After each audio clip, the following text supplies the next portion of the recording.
আসসালামু আলাইকুম রহমতুল্লাহি ওয়া বারাকাতুহু। আমার নাম মোহাম্মদ মুশফিকুর রহিম, দশম শ্রেণীর শিক্ষার্থী।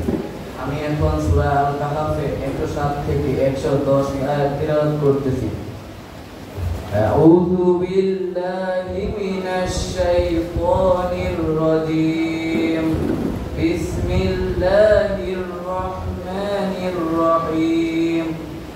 ইন্নাল্লাযীনা আমানু ওয়া আমিলুস সালিহাতি কানাত লাহুম জান্নাতুল ফিরদাউসি নুজুলা খালিদিনা ফিহা লা ইয়াবগুনা আনহা ওয়ালা কুল লাউ কানাল বাহরু মিদাদান লিকালিমাতি রাব্বি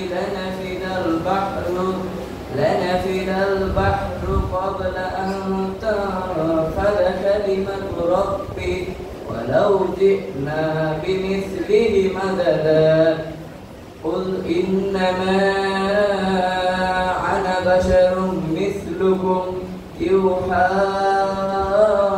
إلي أنما إلهكم إله واحد فمن كان يرجو لقاء ربه فليعمل عملا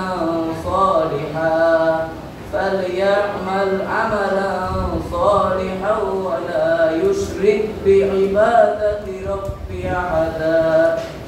বাংলা অনুবাদ। অবশ্য যারা ঈমান এনেছে এবং নেক আমল করেছে তাদের অভ্যায়নের জন্য রয়েছে জান্নাতুল ফিরদাউস।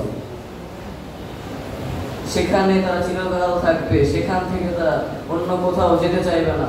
হে নবী, আপনি বলুন, আমার রবের কথা লেখার জন্য সমুদ্র যদি রবের কথা লেখার জন্য কালিতে পরিণত হয়, তবে আমার রবের কথা লেখার আগে তা শেষ হয়ে যাবে।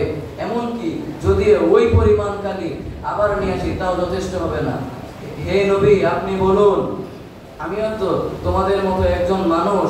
আমার নিকট ওহী প্রেরণ করা হয়েছে যে তোমাদের মাবুদ একজনই, এমনকি তোমাদের মাবুদ একজনই।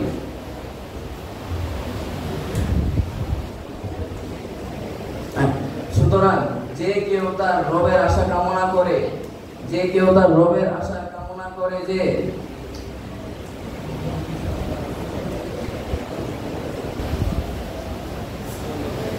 আসসালামু আলাইকুম।